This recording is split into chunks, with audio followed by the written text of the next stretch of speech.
you love shows like Tiger King, then I can tell you that this next docu-series is the absolute thing for you.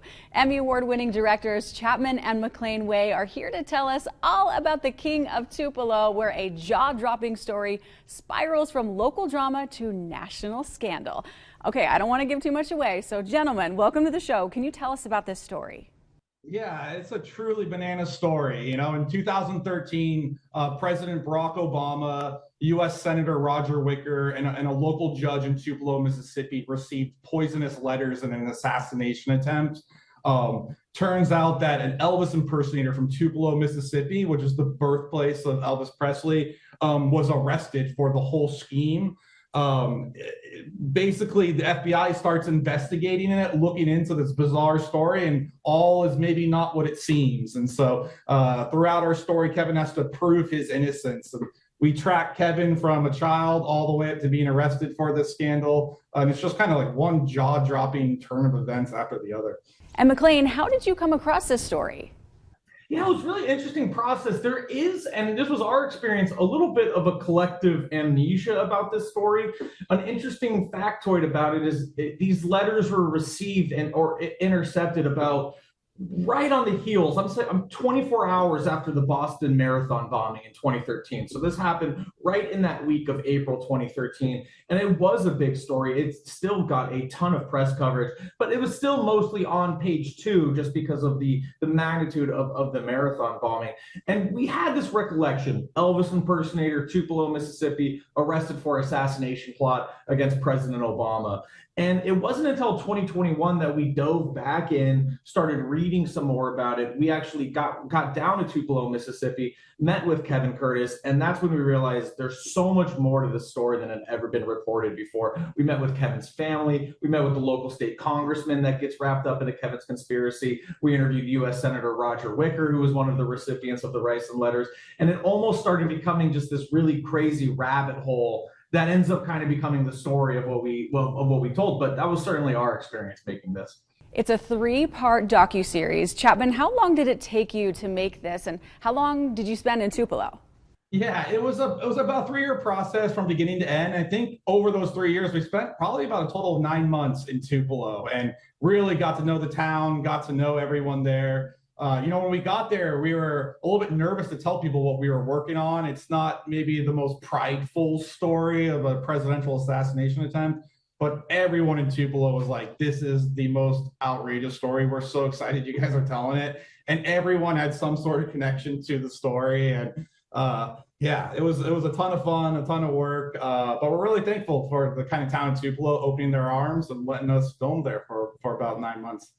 And this is so different than your other projects. What made you want to highlight this story? Yeah, it was great. We did Wild Wild Country, which took us about 4 years to make, which was a very more heavy, serious story. This one is serious too, but there's a lot of humor to this, and we were really drawn to that. There's not a lot of documentaries that get to be comedic in nature. We love dark comedies. We love these kind of stranger than fiction stories, and we just really felt like it was in our wheelhouse to kind of come in, tell a stranger than fiction story with a lot of laughs. I think we're also interested in making a conspiracy documentary. It's like we grew up with those types of films.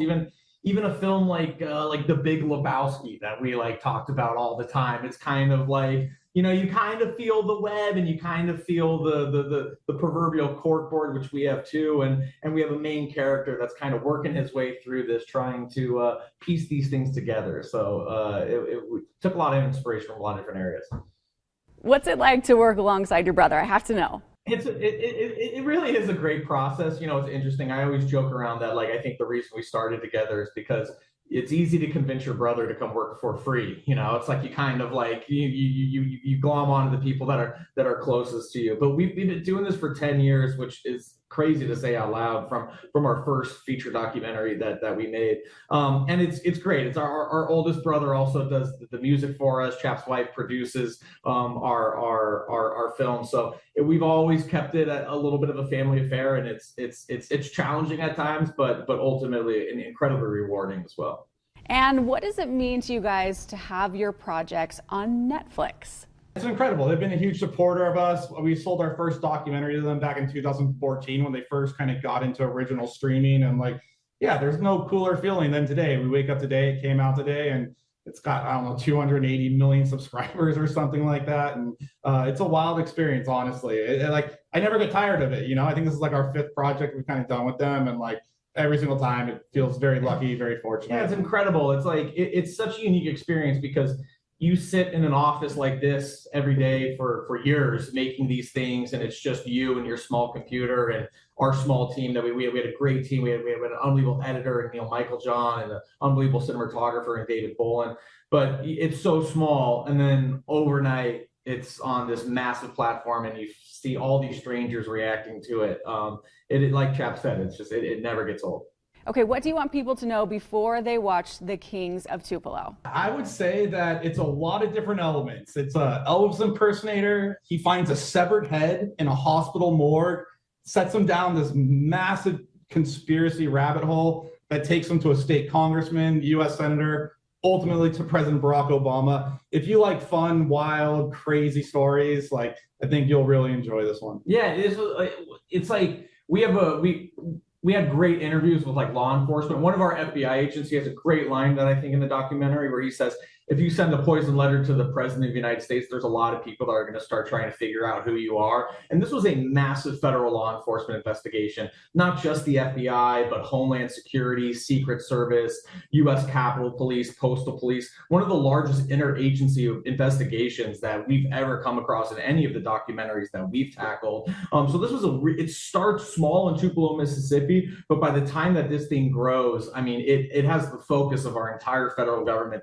trying to track down who sent these letters. And a lot of signs are pointing towards Kevin Curtis. I don't want to spoil anything, but episode 3 really dives into who did it. Is there someone else behind it? Is Kevin innocent? Is he not? And there's just a really fascinating twist at the end of this whole thing.